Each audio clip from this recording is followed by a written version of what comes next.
सबसे पहले तो आपको बहुत मुबारक हो, अल्लाह ताला ने आपको बेटे से नवाजा है। ये वीडियो आपके लिए बहुत इंपॉर्टेंट होने वाली है। इसमें हम डिस्कस करेंगे कि अगर आप बच्चे की सरकमसिजन यानी सुन्नत करवाने का सोच रहे हैं तो उसमें आपको किन चीज़ों का ख्याल रखना चाहिए। ये वीडियो आपके लिए एक मुकम्मल गाइड होने वाली है। इस वीडियो में हम डिटेल से बात करेंगे कि सरकमसिजन क्या होता है, सरकमसिजन करवाने का बेस्ट टाइम क्या होता है, क्या ये एक पेनफुल प्रोसीजर है, कौन से तरीके हैं, कौन से मेथड्स हैं जिनके जरिए सरकमसिजन किया जा सकता है, और हम इसको भी टच करेंगे कि सरकमसिजन के बाद बच्चे की केयर कैसे करनी है, कौन सी चीजें नॉर्मल हैं और कब डॉक्टर को दिखाना लाजमी है, और एंड पे हम कुछ मिथ्स डिस्कस करेंगे जो लोगों में फैली हुई हैं। इस वीडियो को आप एंड तक जरूर देखिएगा क्योंकि बहुत सी छोटी छोटी बातें होती हैं जिनका आप ख्याल अगर ना रखें तो एंड में कॉम्प्लिकेशंस हो सकती हैं। सरकमसिजन क्या होता है? सरकमसिजन एक सर्जिकल प्रोसीजर है जिसमें पीनस की ऊपर वाली जिल्द, जिसको फोर स्किन भी कहा जाता है, उसको रिमूव कर देते हैं। मेडिकल पॉइंट ऑफ व्यू से देखा जाए तो सरकमसिजन के बहुत से फायदे हैं। इसमें पीनस की सफाई करने में आसानी हो जाती है,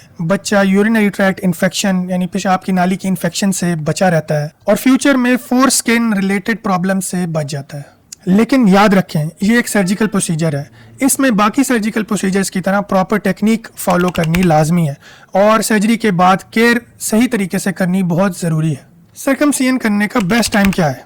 हम यही कहते हैं कि अगर आपका बच्चा पूरे टाइम पे पैदा हुआ है, हेल्दी है, किसी बीमारी में मुब्तला नहीं है, तो 7वें दिन बेस्ट टाइम है जिसमें आप सरकमसिजन करवा सकते हैं और उसके बाद जितना जल्दी हो सके सरकमसिजन करवा लें। हाँ, अगर बच्चे को कोई बीमारी है तो पहले बीमारी का इलाज करें। अगर बच्चे को कोई ब्लीडिंग डिसऑर्डर है तो पहले उसका सही से इलाज होना चाहिए। अगर बच्चे को पीलिया है और उसकी वजह से हॉस्पिटल में दाखिल है तो उस केस में भी सरकमसिजन को डिले किया जाना चाहिए।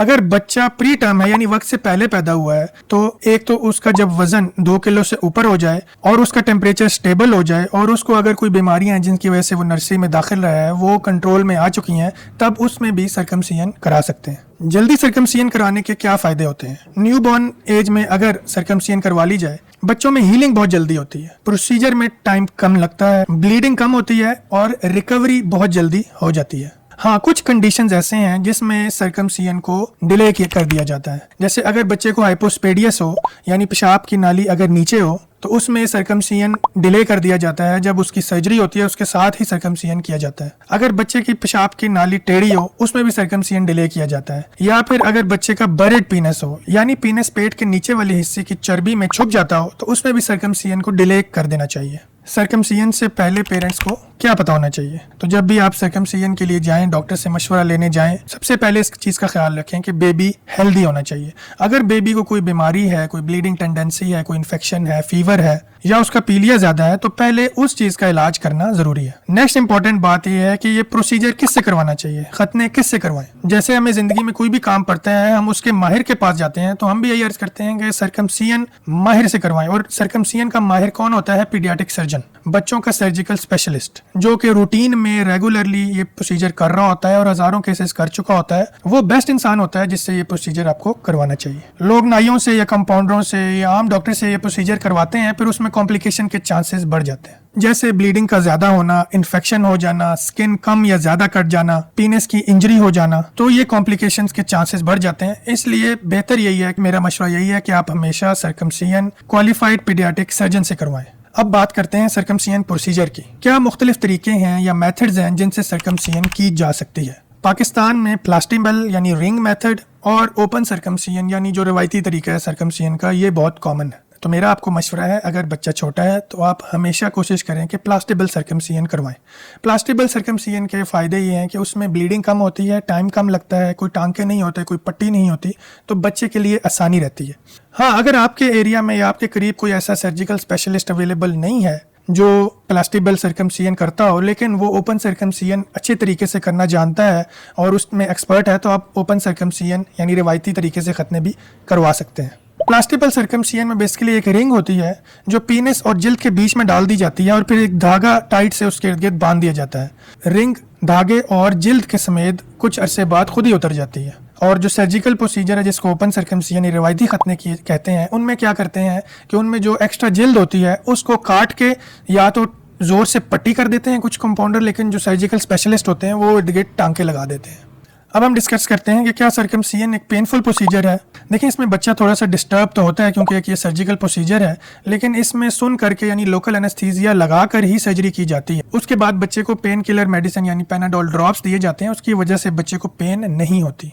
कुछ बच्चों में प्रोसीजर के बाद थोड़ी इरिटेबिलिटी होती है, थोड़ी सी स्वेलिंग हो सकती है और डिस्कम्फर्ट शो करते हैं, लेकिन ये एक टेम्परेरी होता है, कुछ दिन में बच्चा इस चीज से बाहर आ जाता है। तो पेरेंट्स को इसको लेके घबराना नहीं चाहिए। अब हम डिस्कस करेंगे सबसे इंपॉर्टेंट पार्ट, और वो है आफ्टर केयर, यानी सर्कमसिजन के बाद बच्चे की केयर कैसे करें। इस बारे में मेरी एक डिटेल वीडियो मैं इधर लिंक आपको शेयर कर देता हूँ, वो भी देख सकते हैं। आपने किन चीज़ों का ख्याल रखना है कि वो है कि जख्म की सफाई का ख्याल रखना है, जख्म पे गंदगी नहीं लगनी चाहिए, अगर लग जाए तो उसको साबुन से वॉश कर सकते हैं, कोई मसला नहीं है। दूसरा ये कि आपको कुछ चीज़ों का पता होना चाहिए जो कि हर सर्जरी के बाद नॉर्मल होते हैं, उनकी वजह से आपने परेशान नहीं होना, यानी थोड़ी सी रेडनेस का हो जाना, थोड़ी स्वेलिंग हो जाना, थोड़ा सा पीला निशान आ जाना, पहले दिन बच्चा थोड़ा सा डिस्टर्ब होना, और पहले दिन अगर हल्का हल्का सा कतरा सा ब्लड पैम्पर पे या कपड़े पे लग जाता है तो उसके लिए परेशान नहीं होना। ज्यादातर लोग ये समझते हैं कि येलो सा निशान देखते हैं तो वो पीप है, तो वो पीप नहीं होती, ये नॉर्मल टिश्यू हीलिंग होती है, कुछ दिन में खुद ही ठीक हो जाता है।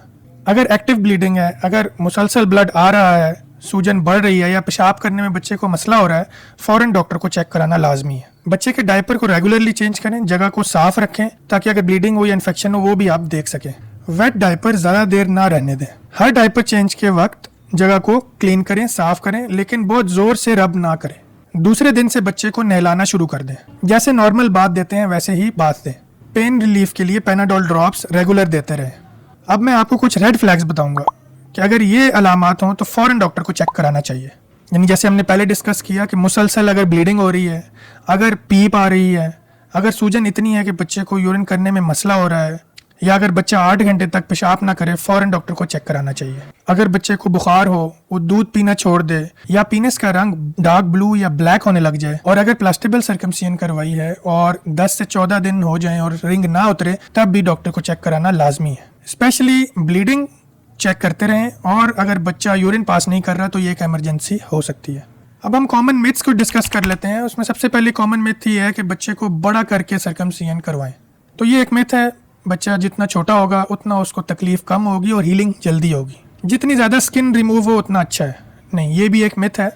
ना स्किन ज़्यादा कटनी चाहिए ना कम कटनी चाहिए।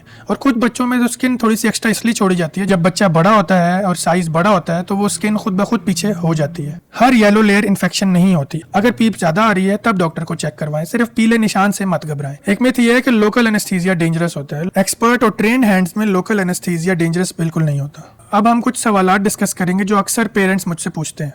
लोग अक्सर पूछते हैं कि बच्चा कितने दिन में ठीक हो जाएगा, तो उसका हमेशा मैं जवाब देता हूं कि बच्चा पहले दिन थोड़ा सा डिस्टर्ब होगा, लेकिन अगले दिन से वो अपनी रूटीन में आ जाएगा। उसको नहीं पता होगा कि उसके साथ कोई सर्जिकल प्रोसीजर हुआ है। अगर रिंग वाले सर्कमसिजन करवाए हैं तो वो 7 से 14 दिन में रिंग खुद ब खुद उतर जाएगी। कुछ बच्चों की 5 दिन में भी उतर जाती है, कुछ बच्चों की 14 दिन में जाके उतरती है। हाँ, लेकिन मैं हमेशा ये कहता हूँ कि अगर 10 दिन तक रिंग नहीं उतरी तो डॉक्टर को एक दफा चेक जरूर करवा ले। अगर रिवायती खतने किए गए तो लोग पूछते हैं क्या जो स्टिच लगाए हैं खुद ही जज्ब हो जाएंगे? यस, जो स्टिच लगाए जाते हैं वो एब्जॉर्बेबल होते हैं, वो खुद ही जज्ब हो जाते हैं, उनको निकलवाने की जरूरत नहीं होती। अगर प्लास्टिबल रिंग जल्दी उतर जाए तब भी परेशान होने की बात नहीं है। अगर कोई ब्लीडिंग नहीं है, बच्चे को स्वेलिंग नहीं है, बच्चा पेशाब ठीक से कर रहा है, तो तीसरे दिन भी चौथे दिन भी रिंग उतर सकती है। हाँ, लेकिन अगर बच्चे की रिंग फंस गई है, स्वेलिंग हो रही है, वो पेन में है और काफी दिन गुजर गए हैं, फौरन डॉक्टर को चेक करवाएं। आपको ये सारी एडवाइस आखिर में मैं समराइज कर दूं। सबसे पहली इंपॉर्टेंट बात यह है कि बच्चे का जल्द सर्कमसिजन करवाएं। जितना लेट करेंगे उसको ज़्यादा तकलीफ होगी। दूसरी बात यह है कि बच्चे का प्रोसीजर, सर्जिकल प्रोसीजर सर्कमसिजन जो करवा रहे हैं, एक ट्रेंड एक्सपर्ट